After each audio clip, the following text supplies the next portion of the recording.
Eh bien, regardez à Shabab. Combien de fois j'ai dit à des jeunes, et écoutez bien, on est prof, on a donné cours dans certains instituts, donc on voit de nos propres yeux. Septembre, 250 élèves. Juin, 45 élèves.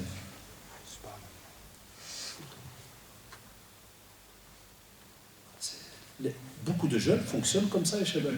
La communauté musulmane, avec toute sincérité, n'apprend pas de manière structurée. Mais au même moment, on va se plaindre.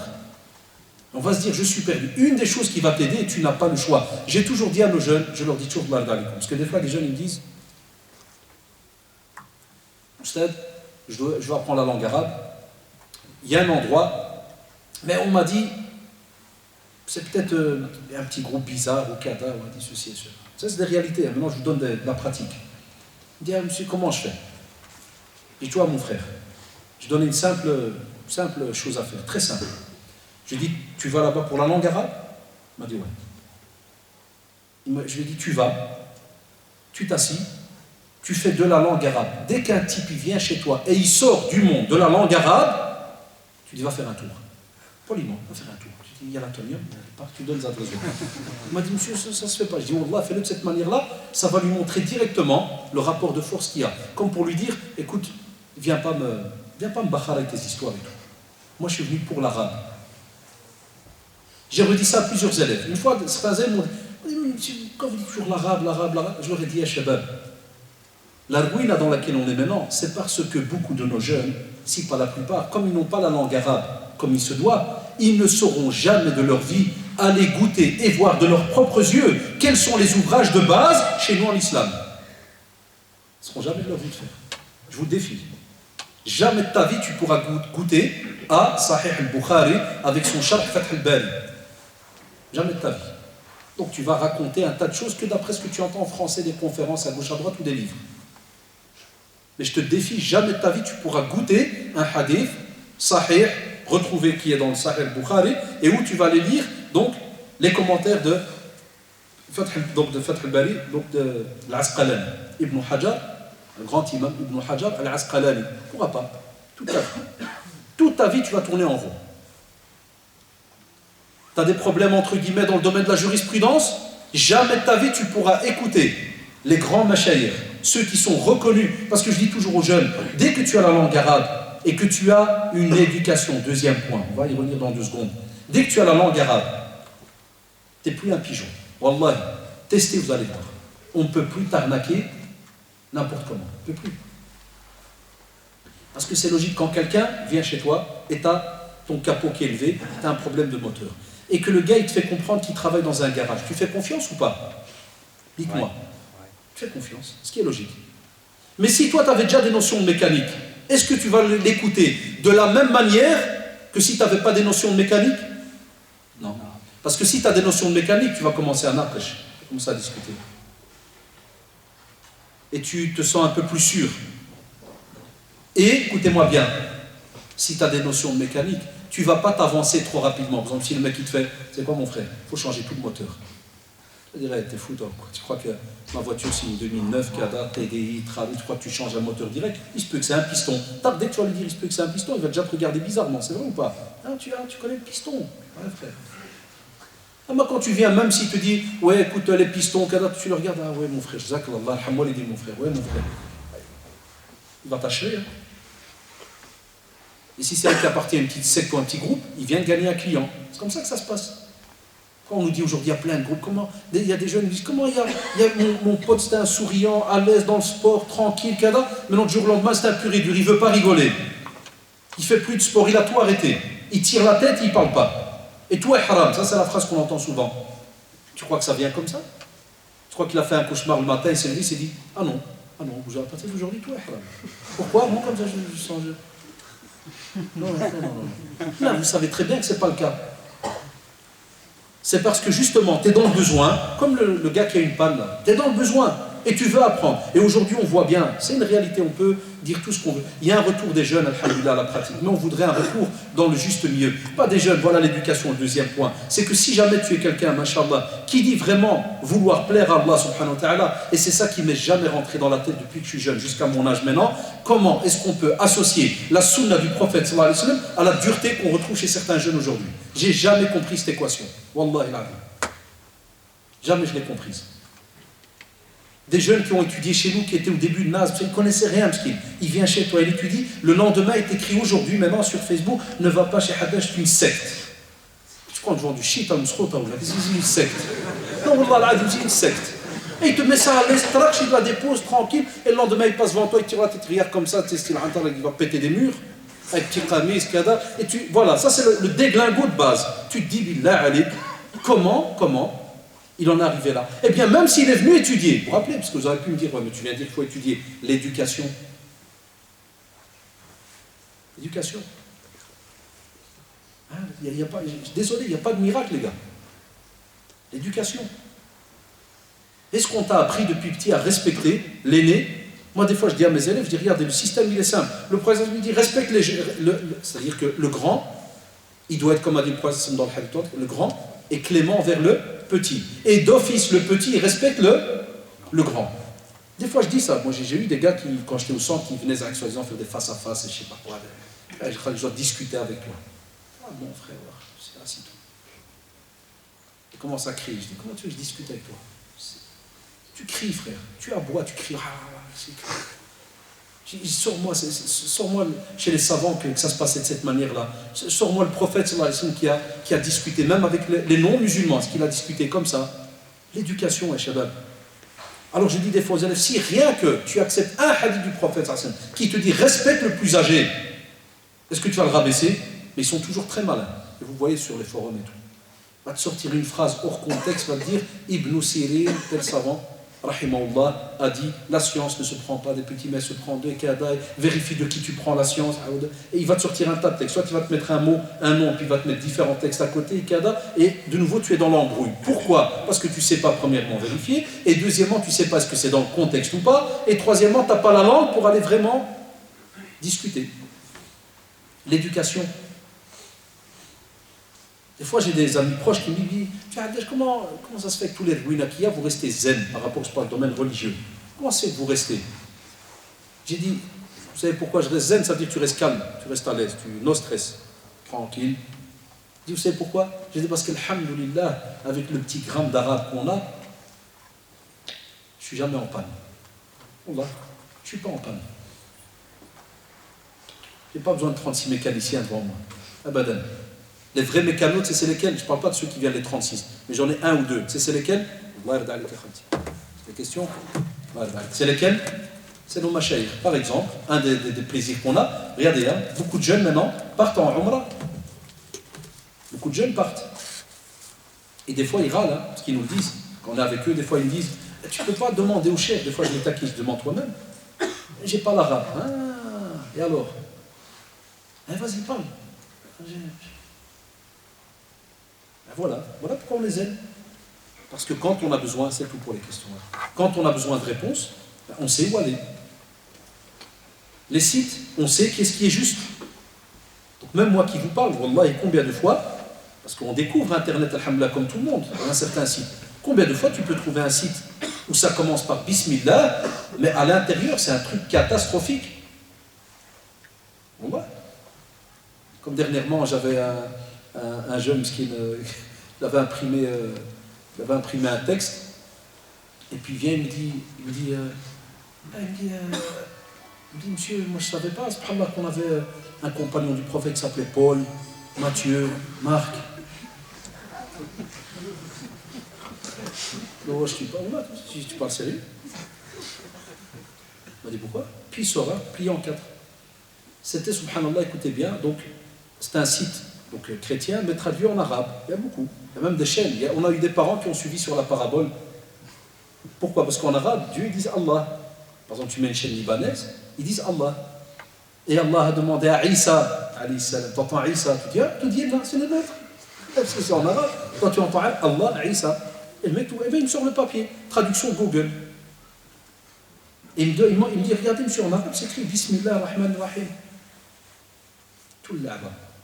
Je dis non, ça c'est un truc chrétien, traduit en français, kada, ceci, cela. Parce qu'en arabe, oui, il me dit, mais il dit Allah. Il me dit, oui, parce que ils reconnaissent aussi Allah. En arabe, les Libanais ou les Coptes ou ceci ou ça, ils disent Allah. Allah. Purée, monsieur, ils l'ont eu, hein. Ouais. Et des fois, je rigole, je dis, alhamdoulilah, je t'ai croisé. Sinon, non, mais imaginez-le. C'est même pas, on lit et. Pourquoi? Parce que l'outil de base, on ne l'a pas. Mais si nos jeunes acceptaient ne fût-ce qu'une fois, et je reviens aux jeunes que je vous ai dit que j'ai toujours conseillé, avec X, hein, les jeunes, où je leur disais, même si tel endroit, parce que des fois ils viennent te dire, ouais, même si je mets tel institut, on m'a dit c'est tel groupe, peut-être soufi, peut-être ceci, peut-être cela, je dis, c'est pas tes affaires. Si tu vas spécialement pour apprendre la langue arabe, alhamdoulilah, tu as déjà un gros outil entre les mains. Après, tu as ceux qui divergent avec lui, ils vont dire, ouais, mais non, mon frère, ils vont là, ils vont le Bakhar, ils vont le Douar, ils vont. Mon frère, ici, il voulait le Bakhar, il aurait Bakhar avant que toi tu parles. T'inquiète. Le problème n'est pas là. Le problème, c'est toi, dans ta tête, comment tu es structuré, parce qu'aujourd'hui, on a un manque dans ces cours-là. Ils n'existent pas, ils sont très rares. Soit islamique et un cours d'arabe, quelques petits endroits. Wallah, et pour les adultes, je parle, pour les jeunes qui ont largué depuis des années. Ah, mais les écoles arabes, il n'y a que ça. La plupart, chaque mosquée a quasi une école arabe. Moi, je parle maintenant des jeunes qui ont 16, 17, 18 et ils veulent reprendre. Ou je parle à ceux qui ne pensent pas encore reprendre et qui croient qu'ils vont vivre qu'avec nos conférences en français. Je ne crois pas qu'Ahmed Haddej va continuer à parler en français pendant 100 ans. Hein. Nous aussi, dans quelques années de pension, Allah a'oun. Hein. Ah, Inch'Allah, binillah, pourquoi pas. On a aussi envie de revenir, de réétudier, de voyager, d'aller réapprendre, quoi. Comme on dit toujours chez nous, un CD, il se vide, hein, c'est pas en moyen. Tu fais quoi? C'est pour ça que, subhanallah, ça me fait mal au cœur, car la religion aujourd'hui, chez beaucoup de gens, est devenue comme si on mendie. Excuse-moi, mon frère, pour les ablutions, c'est bien 3 fois. Je sais pas, je vais te dire, tu vas voir. Même des questions d'ablution. On le voit dans les mails, hein, même des petites questions simples. Pourquoi? Parce qu'il suffit normalement d'avoir l'arabe et voilà, 2-3 ouvrages, tu les achètes, ils sont chez toi à la maison, tu es tranquille. Tu as la base des bases, il n'y a personne qui va te rouler la tête. Il y a des noms de machères très connus. Hein? Dès que tu rentres dans le système, il y a des noms de machères qui sont connus. Même ceux qui sont décédés, ils sont connus. Tu prends 2, tu as au moins, mashallah, la base des bases. Et ce qui est bien, subhanallah, connu mondialement. Donc même si tu as un petit gamin ici à Bruxelles qui va te dire « Oh, tel cher, c'est un égaré, je ne sais pas quoi. » Continue ton chemin, vas-y, va par là tout droit, ça donne vers renverse. Cours. Non, c'est vrai, cours, dis-le, cours. Allez, point à la ligne. Des fois, à un certain moment, il faut qu'on arrête avec l'hypocrisie entre nous. Stop, tu dis, écoute, Zach, là. Qu'on apprenne, les shabab, wallah. Tu dis, je te remercie, frère, pas de problème. Je n'ose pas écrire ici Hayawan ou Âne ou Agoné. Je suis un être humain puré. Là, j'ai un cerveau qui bouge. Laisse-moi me renseigner. C'est un jeune, il bloque les autres. Il ne veut pas laisser se renseigner. Il le bloque. Va pas chez un tel puré. Ah, qui va te bouffer, va pas. Alors le frère, il a envie de venir à la conférence, mais non, va pas. Mais il le laisse malade, frustré pendant des mois et des mois. Mais au même moment, à chaque fois qu'il va s'asseoir avec lui, il ne va pas avoir de cours comme il faut. Il ne va pas apprendre comme il faut. Là. Ok, Shabab. Si on n'ouvre pas les yeux, spécialement quand je vois la plupart qui ont des fois 18, 19, 20, vous êtes des futurs parents. Il y en a qui le sont déjà. On va enseigner quoi plus tard à nos enfants? Un des regrets qu'on va avoir. Et vous allez le voir, Inch'Allah, mais peut-être c'est vrai. Peut-être que nous, on l'a, mais certains jeunes, ils ne voient pas encore de quoi je parle, mais nos machères qu'on a grandi avec eux ici en Belgique et qui ont maintenant la soixantaine, petit à petit, ils vont quitter le pays. Wallah, vous allez voir, ils vont retourner au bled, se reposer une seconde. Comme j'ai dit chez Al-Kharra, chez Toujgani, Hafidullah, chez Khar, mais je moua, Wallah, une grosse panoplie de machères. Ils sont arrivés à la soixantaine, si pas plus. Qui va prendre cette relève? Qui va prendre la relève? Qui va prendre la relève? On n'y pense pas, nous. Nous, qui sommes dans le bain, wallah, on a peur. Je vous le dis avec toute sincérité, on a peur. On est quelques prédicateurs qui, vous avez remarqué, on est toujours resté sur le même nom, prédicateur. C'est-à-dire, on explique un peu la religion, on fait, voilà, on guide un peu par-ci, par-là, point là. Et jamais, et on le sent encore maintenant, jamais on pourra se mettre sur le dos le titre de cheikh ou quoi que ce soit. Même si on est peut-être 30 ans dans le domaine. Parce que c'est lourd. C'est des gens qui n'ont pas, comme nous, travaillé à l'extérieur. Moi, pendant que j'ai fait 5 ans à la STIB, mon chef, lui, était dans les livres. Ça, oulala. Moi, j'étudiais les samedis et dimanches pendant des années. Mais lui, il te dépassera toujours en âge et aussi en expérience et aussi d'être tous les livres qu'il a grattés pendant des jours et des jours. Mais certains parmi vous ici, ils ne savent pas de quoi je parle. Il y en a qui ont peut-être 16, 17, ils doivent dire, qu'est-ce qu'il a aujourd'hui? C'est pas le système d'habitude. Je parle des années 70, 80, c'est la nostalgie de... Ah, non, voilà. Voilà pourquoi on est perdu des fois aujourd'hui. Et voilà pourquoi vous entendez, hein, des fois on s'étonne, d'aller te faire, ah, monsieur, il y avait un pote au quartier, ah, il est parti. Oui, il est parti dans un pays, il a dit qu'il fallait combattre, il est parti. Pourquoi ah, non, voilà, alors ceux qui sont en face de nous, hein, nos amis belges, des fois ils ne comprennent pas, ils disent, mais qu'est-ce qu'ils ont ces petits jeunes musulmans? Pourquoi ils se radicalisent? Parce qu'une des réponses, parce qu'il y a ruina entre nous. Et cette ruina fait, tout ce méli-mélo bizarre fait que des fois un jeune peut être sincère. Mais il ne sait pas. Parce qu'il est parti d'une demande au début sincère et il n'est pas tombé sur la bonne personne. Et c'est ce qui a fait qu'il prend alors une décision et peut-être qu'il devient pur et dur à la maison. Peut-être qu'il devient light, hein, parce que nous on parle des fois de pur et dur, mais on a aussi le light de light. C'est-à-dire, tu vois, les sans sucre, mais même pas de rien. Petit bit fait Dieu est grand, mon frère, peace and love, et l'amour, le cœur, et la passion intrinsèque. Voilà, stop. Et tu dis après, c'est bon, frère. Ne cherche pas après, il n'y a pas besoin, on est bien. Et la pratique, où est-ce? Non, frère, écoute. Arrête. Tu ne vas pas être bien, tu ne vas pas bien dormir. Oh, ouais, ça existe. Vous savez de quoi je parle. Ouais. L'autre qui va et qui danse à gauche à droite dans son petit groupe, et voilà. Et celui-là qui ne connaît pas, il est au mieux, il regarde, il dit, je vais avec eux. J'ai un bête exemple. On a eu des fois des jeunes qui étaient dans la musique avant à fond, et qui ont par exemple choisi certaines sectes ou autres bizarres. Alors il y a des gens qui disent, subhanallah, c'est pas normal. A'udhu billah. Mets-toi à sa place. Moi, j'ai déjà discuté avec certains d'entre eux. Il m'a avoué, il m'a dit, frère, mets-toi à ma place. J'étais un DJ, j'étais un mrouwen de la nuit. Et il me dit, puis je voulais revenir très et tout, dans le chemin. Il me dit, je ne sais pas où aller. Dans les mosquées, il n'y a pas de service d'écoute sociale français, Kada. Il dit, je parlais avec un il m'a dit, écoute, tu étais avant dans le move de Kada. On a un endroit très culturel, spirituel, très... Ça va aller, tu vas changer seulement de club. C'est plus une discothèque, mais c'est autre chose. Mais tu vas rester dans le même niveau. Il y a de l'action. Elle vient. C'est la vérité. Et voilà. Et on va rester comme ça combien d'années? Les jeunes qui montent maintenant. Nos petits frères, là, on va leur donner quoi dans 10-15 ans? Qui va donner des fatwas dans 10-15 ans? Et vous savez que 10-15 ans, vous savez comment ça passe? On ne va pas plus rapide.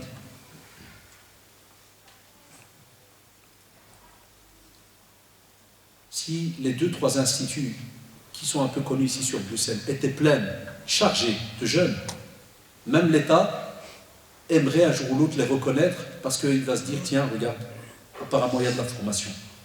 On va aller juste discuter avec eux pour voir qu'est-ce qui se donne, ce qui est légitime. Moi, j'aime pas quand il y a des jeunes qui bloquent tout le temps et tu dis, c'est pas leurs affaires, non, c'est faux, frère. Même si tu aurais été dans un pays musulman et tu n'as pas le droit de prendre la parole et de donner un dars si les autorités ne te donnent pas la permission. C'est vrai ou pas? Donc il ne faut pas qu'on ait un double discours bizarre et chaque fois dire, ils n'ont pas le droit, ils n'ont pas ceci. Là, qu'est-ce que tu as à cacher? Viens, voilà nos cours. La communauté est prête à vous payer un traducteur, il s'assied avec vous, si jamais même le cours il est donné en arabe, et il va vous traduire tout le cours. Venez toute l'année s'il faut. Qu'est-ce que tu crois, on va t'arnaquer 10 ans? Wallah, si tu veux être élève 10 ans, eh bien on va te payer un traducteur 10 ans, assis-toi là. Viens Jean-Jacques, laisse. Assis-toi, écoute, on n'a rien à cacher. On a plein de choses qu'on pourrait faire. Mais c'est entre vos mains. C'est vous la relève. Mais si à Shabab, tu viens ici à la conférence, tu m'écoutes, puis dès que tu sors, tu te dis, voilà la prochaine. C'est dans un mois. La prochaine conférence. Ça la peine. Parce qu'il n'y a quand même pas de mariage aujourd'hui, il n'y a pas de foot. Ah ouais, c'est alhamdoulilah que Barcelone, il a... C'est qui a joué hier ou l'avant? Barcelone, hier. Hier, c'était qui? Les Turcs. Si. Hier ou avant-hier, c'est qui a joué? Allah sahih. Il va regretter, plusieurs bien répondre. Non, mais c'est bien. Sinon, je n'aurais pas eu de client aujourd'hui. J'aurais pas eu de client. Voilà comment on fonctionne. C'est pas comme ça qu'on va apprendre la religion comme il se doit, et c'est pas comme ça qu'on va se retrouver sur un chemin qui nous a été demandé, qui est la droiture. Ok, Shabab, s'il fallait garder une leçon par rapport à aujourd'hui, c'est qu'à un certain moment, il y a des choses, là je me suis juré, il y a des choses que je vais répéter chaque fois que je vous vois, que ce soit ici, ailleurs, vous avez remarqué, ceux qui me suivent là, chaque fois je redemande, allez étudier la langue arabe, allez étudier. Comme ça, si jamais tu veux discuter avec quelqu'un, tu as un outil à la seconde. Et là, je pourrais te dire, est-ce que tu as été voir Al-Asm? Quand on prend les paroles, on commence par celle du prophète, sallallahu alayhi wa sallam. Et puis on va voir aussi, par exemple, parmi les savants, machallah, les plus réputés qui ont travaillé le hadith, on va dire contemporains, comme Cheikh Al-Albani, rahimahullah, donc tu peux savoir si le hadith il est bon ou pas. Tu as des ouvrages qui sont faits. Cheikh Al-Albani, rahimahullah, avant de mourir, il a laissé, tabarakallah, toute une panoplie de corrections. Où il a repris vraiment les grands ouvrages, où il a recorrigé les hadiths avec les nouvelles sources qu'on a. Vous savez que les moteurs de recherche que tu as aujourd'hui, subhanallah, tu peux automatiquement retrouver un hadith, le rapporteur, les chaînes, mettre ça en relation et savoir, tiens, est-ce que le hadith il est juste ou pas? Est-ce qu'il y a moyen que le hadith monte de degré? Parce que peut-être qu'il y a 1000 ans, on a dit que ce hadith était faible, mais après, des fois, 1000 ans après, on a retrouvé par exemple d'autres versions manuscrites et autres qui ont été scannés. Attention, regardez maintenant, on scanne, il y a des moteurs de recherche qui reconnaissent des mots, et puis tiens, les machers, ils sont aidés par des nouveaux étudiants qui sont blindés en informatique. Ils peuvent, vous savez, ceux qui ont maintenant, par exemple, sur iPad, tu as le Mektaba Shamila, entre 5 et 10 000 ouvrages en 5 minutes. Tu les télécharges direct. Vous imaginez? Moteur de recherche à la seconde. Ça veut dire que tu rentres dans la Mektaba, tu mets un mot, il te sort le mot dans tous les livres qu'il y a. Allahu Akbar. Tu dis c'est un cheikh d'il y a 100 ans, il va te dire c'est un truc de genou là, ou là c'est quoi? C'est réel? Il va dire non, c'est un... Même nous on ne connaissait pas l'informatique il y a 30 ans. Mais ça pour que tu puisses goûter cela et que tu ne restes pas sur cette belle phrase je suis perdu, qu'est-ce que je dois faire, qu'est-ce que je dois suivre, qui, comment? Il te faut un outil, il n'y a pas le choix. Commence par la langue. Spécialement pour nous en Belgique. Parce que jusqu'à aujourd'hui, on ne respecte pas les institutions. C'est la vérité, on n'a pas un respect des institutions religieuses. Dès que vous avez l'arabe, vous allez voir. Certains noms apparaissent. On te dit tel cheikh, il est connu. Tel cheikh cadre. Et là, ce qui est bien, tu rajoutes ça à ton éducation. Je vous le dis avec toute sincérité. Si vous ne vous remettez pas en cause de temps en temps, et tu te dis, subhanallah, est-ce que je suis un qui accepte le nasiha, le conseil, ou bien est-ce que je prends direct à la lettre et j'y vais, non, c'est pas bon ça. Nous on a appris alhamdoulilah parce qu'on osait poser des questions. Et on osait rentrer à la maison et prendre un ouvrage et rester des fois 1 heure, 2 heures sur une page. Et tu soulignes, tu écris le mot, kada, tu vas chez le cheikh, tu attends, qui te donne 5 minutes, est-ce qu'il accepte, des fois il t'éjecte, il te dit reviens la semaine d'après. Je l'avais déjà expliqué ça une fois. Et tu vas, tu viens, jusqu'à ce qu'il te donne la réponse. Que veut dire le mot? Tu vois, subhanallah. Voilà, et tu avances. Et là, il n'y a personne qui va m'arnaquer à ce moment-là. Tu ne vas pas m'avoir, tu ne vas pas venir, tu me sors une théorie du jour au lendemain, ça fait je t'accepte et je te suis. Abadan, abadan. Je prends mon temps d'aller lire, de chercher, de voir, et on est le cas avec plein de fatawa contemporaines. L'éducation, vous savez pourquoi l'éducation? J'aime rappeler cette histoire, parce qu'elle m'avait fortement choqué, et ce n'est pas la seule. Il y a quelques années, il y a eu le cheikh Abdullah al-Mutlaq, de ce qu'on appelle Hayat Kibar al-Ulama, c'est-à-dire la haute instance des savants d'Arabie Saoudite, c'est-à-dire le top des tops, la crème des crèmes. Il est venu. J'étais son accompagnateur. Donc j'étais son traducteur, accompagnateur, etc. Et regardez, subhanallah, je répète encore une fois cette histoire, quand on faisait dars et que quelqu'un posait une question, écoutez bien, donc wallah, c'est un fadilat cheikh, c'est une tête, il est connu chez les élèves, c'est mondialement connu, Abdullah al-Mutlaq. Quand on lui posait une question, il me disait comme ça, texto, et ceux qui sont venus à Merkez, ils ont vu ça de leurs yeux. Il me disait, Akhi Rachid, sahih, ça existe chez vous ce qui vient de dire le frère, écoute bien. Tu vois, subhanallah. Alors c'est un fadilat cheikh. Wallah, ça m'a touché, et des fois j'étais gêné, je dis, cheikh, il me dit non, je ne vis pas avec vous. Il a dit une belle phrase, il a dit, vous êtes les mouftis d'ici. C'est vous qui connaissez la situation d'ici, comment ça se passe. La preuve, il y a même un jeune, parce qu'on a eu des cours avec lui après, des rencontres avec lui au centre syndicat privé, Et subhanallah, moi je ne cachais pas les questions parce qu'il y a un jeune, comme d'habitude, on a une petite bande qui nous aime bien, qui lui a écrit Cheikh Samakoum, le prédicateur qui est assis à côté de vous, c'est un égaré. Et il égare les gens. En arabe, c'est Dal ou Amoudel. Je l'ai lu quand même. Regardez. Masha'Allah. Bonne nouvelle. C'est fâché, Mski. Allah. Après, on a une discussion avec lui au bureau, parce qu'il y avait un autre chef d'Arabie, Al-Kibar al-Ulama, chef de Mani', qui était là. Et on lui a dit, voilà, chef, la situation dans laquelle on est. Ici en Belgique, Masha'Allah, tout le monde est sur le bon chemin. Mais qui est avec qui, m'en araf. Ça c'est un égaré, ça c'est Kada, celui-là ne va pas, Hada c'est un ceci, Hada c'est un cela. Je dis voilà, et on fait notre possible, on se faufile. Alhamdulillah. Quand il a refait un dars, il aura dit. Et il a redit quand il a fait la rencontre avec tous les élèves de l'Institut supérieur du centre islamique. Il aura dit, les prédicateurs qui tournent ici, c'est eux qui connaissent votre situation encore au mieux. Et il leur a donné des exemples. Il leur a dit, il a été en Australie avec une idée, une fatwa dans le domaine de la zaka. Et il dit, quand je suis arrivé en Australie et que j'ai donné cette fatwa en Australie, il dit, après le dars, les gens par respect sont venus chez lui. C'était une fatwa, subhanallah, sur est-ce qu'on peut donner la zaka à la fin de Ramadan en argent ou bien en nourriture. Et il a dit, dans la sunna, on la donne en nourriture. Et c'est vrai, c'est l'avis de la majorité. On la donne en nourriture. Et subhanallah, donc il vient, il fait dars, il dit, voilà, je vais soit des dates, soit de kada, soit... Puis subhanallah, parce qu'il y a un Australien, un musulman, il est venu, il a dit ça, chez nous en Australie, si on le sort, il n'y a personne qui va manger ça. Ce n'est pas notre nourriture. En Australie, on n'a pas ça. Ce n'est pas notre nourriture. Et Mski nous a dit, Wallah, j'ai changé ma fatwa. Et j'oublierai jamais.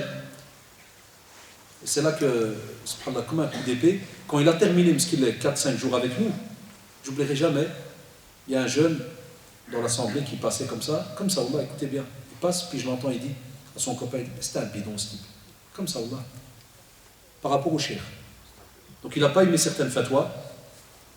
Parmi les fatwas qu'il avait données, c'était la fameuse, je l'avais dit ici il y a un an, je crois, je l'ai raconté, un frère reconverti, ce qu'il a dit, voilà, moi je suis bloqué avec mon père, c'est un non-musulman, des fois il me demande d'aller lui acheter sa bière.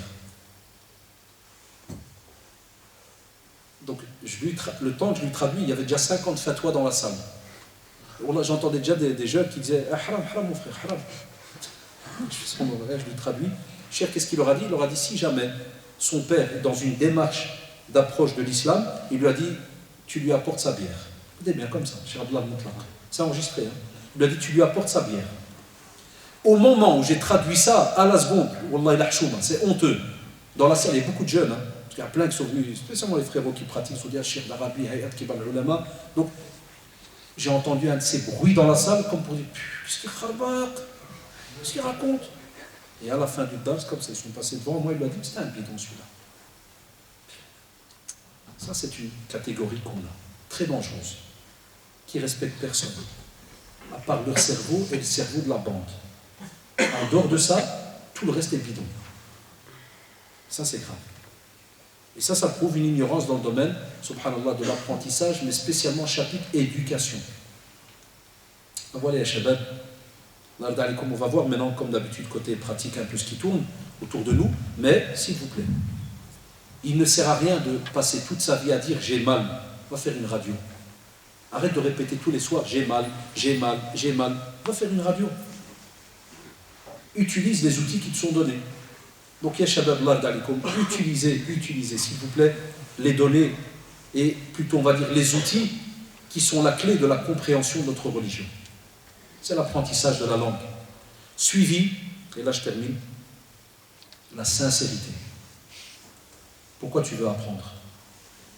Pour plaire à Allah subhanahu wa ta'ala, pour montrer aussi cette pratique aux autres et qu'on soit leur logique. Maintenant vous avez compris ce que j'ai dit tout à l'heure. Si tu veux que les autres aiment cette religion, est-ce que tu vas les regarder de travers?